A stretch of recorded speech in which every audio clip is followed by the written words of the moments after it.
abundante é o nosso propósito. Falamos aqui no primeiro domingo da vida abundante como iniciativa de Jesus, baseada em João 10:10. Eu vim para que tenham vida e a tenham em abundância. É a iniciativa dele, ele vem para isso. Vimos que vida abundante é para os que esperam no Senhor. Salmo 40, esperei confiantemente no Senhor e Ele se inclinou para mim. Trabalhamos isso aí um domingo. Vida abundante para os que buscam no Senhor. Quem tem sede, vem a mim e beba. Do seu interior fluirão rios de água viva. O último domingo falamos, João 4, vida abundante para os verdadeiros adoradores.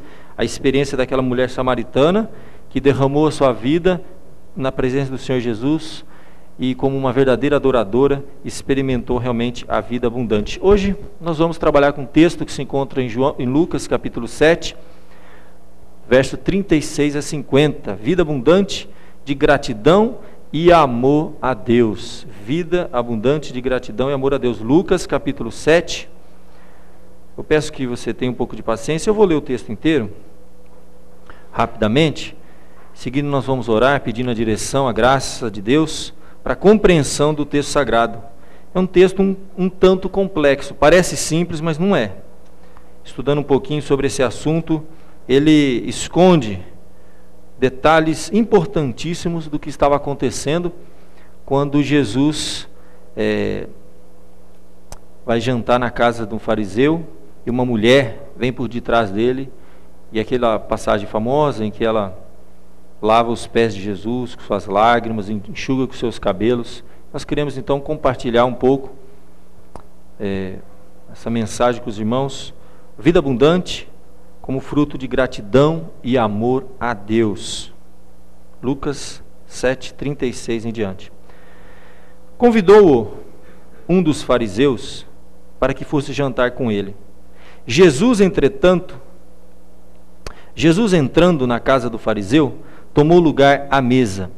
E eis que uma mulher da cidade, pecadora, sabendo que ele estava à mesa na casa do fariseu, levou um vaso de alabastro com unguento, e estando por detrás aos seus pés, chorando, regava-os com suas lágrimas e os enxugava com os próprios cabelos.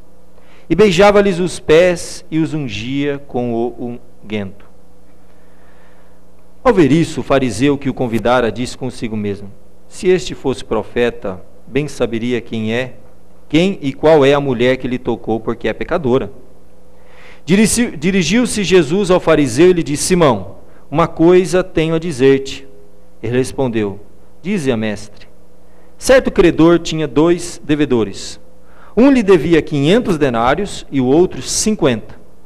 Não tendo nenhum dos dois com que pagar, perdoou-lhes a ambos. Qual deles, portanto, o amará mais? Respondeu-lhe Simão: suponho que aquele a quem mais perdoou. Replicou-lhe: julgaste bem. Voltando-se para a mulher, disse: Simão, vês esta mulher?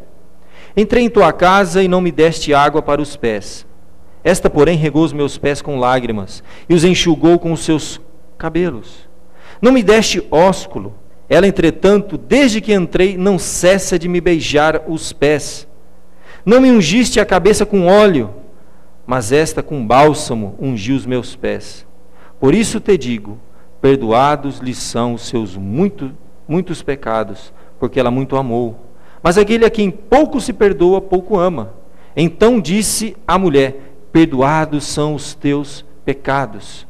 Os que estavam com ele à mesa começaram a dizer entre si: quem é este que até perdoa pecados?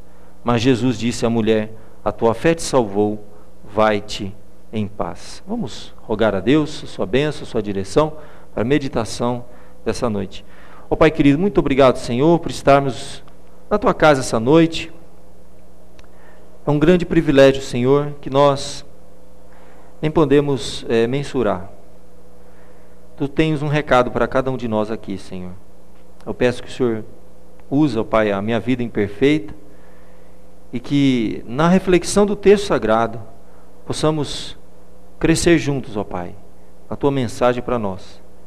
Perdoa, Senhor, as nossas faltas, limpa o nosso coração, dê-nos condições, ó Deus, de nos concentrarmos agora E que teu Espírito Santo, que registrou o texto sagrado através do evangelista Lucas, o mesmo Espírito Santo possa falar ao coração de cada um aqui essa noite, edificando a tua igreja, o teu povo, resgatando a nossa vida, Senhor, restaurando e também, principalmente, glorificando o teu nome. Perdoa, Senhor, as nossas faltas e aceita-nos essa noite em nome de Jesus. Amém. Muito bem, meus queridos, o que realmente, contexto, sempre precisamos lembrar do contexto. Essa passagem é impressionante. Eu estive lendo, pesquisando em casa e é emocionante.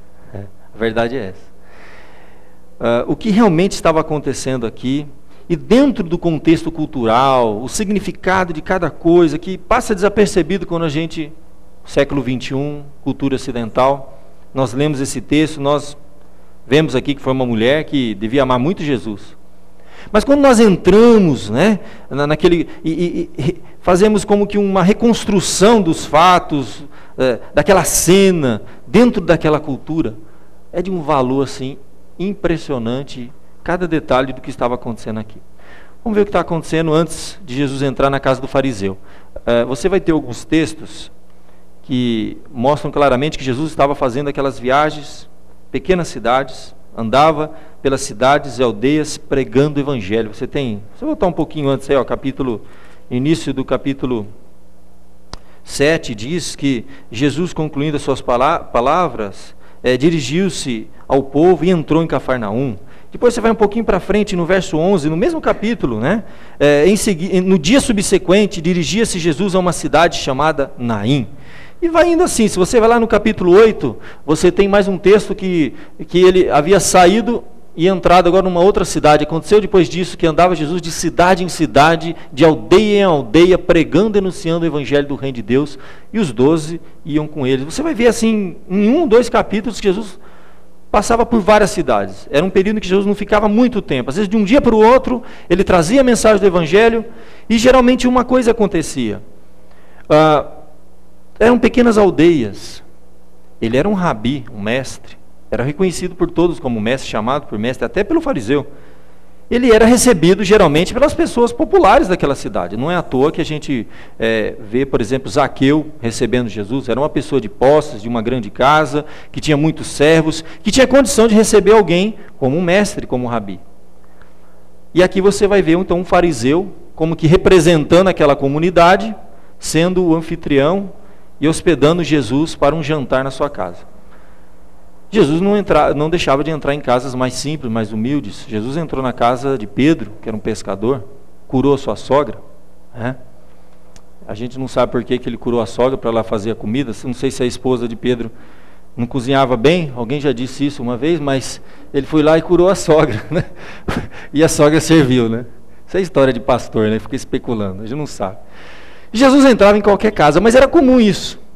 Ele entrar numa aldeia e uma família, alguém importante, alguém que tinha melhores condições,